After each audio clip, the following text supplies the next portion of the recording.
প্রতি ৩ বছর পর আইপিএলে অনুষ্ঠিত হয় মেগা নিলাম। গতবার আইপিএলে মিনি নিলাম হলেও এবার মেগা নিলাম অনুষ্ঠিত হবে। ২৪শে ডিসেম্বর থেকে ২৩শে ফেব্রুয়ারির মধ্যে মেগা নিলাম অনুষ্ঠিত হবে। আইপিএলে নিলামকে ঘিরে দলগুলি স্কোয়াডে কাদের ধরে রাখবে কাদের ছেড়ে দেবে তা হিসাব শুরু করেছে। বরাবরই আইপিএলে বাংলাদেশ থেকে নাম থাকে ৪-৫ জনের, কিন্তু ডাক পায় ২-১ জন। গতবার একমাত্র বাংলাদেশি ক্রিকেটার হিসাবে মুস্তাফিজুর রহমান আইপিএল খেলেছেন। আইপিএল ২০২৪-এ পারফরম্যান্স ভালো করলেও মুস্তাফিজুর রহমানকে চেন্নাই সুপার কিংস রিটেন করার সম্ভাবনা রয়েছে।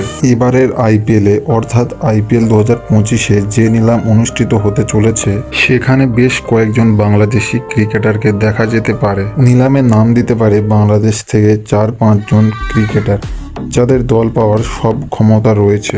মেগা নিলামে বাংলাদেশি ক্রিকেটারদের মধ্যে মুস্তাফিজুর রহমান থাকবে সর্বোচ্চ ক্যাটাগরিতে এবং তার সাথে নাম দিতে পারে শরীফুল ইসলাম, তৌহিদ হৃদয়, রিশাদ হোসেন, তানজিদ হাসান, সাকিব। এছাড়াও নাম দিতে পারেন তাসকিন আহমেদ এবং সাকিব আল হাসান।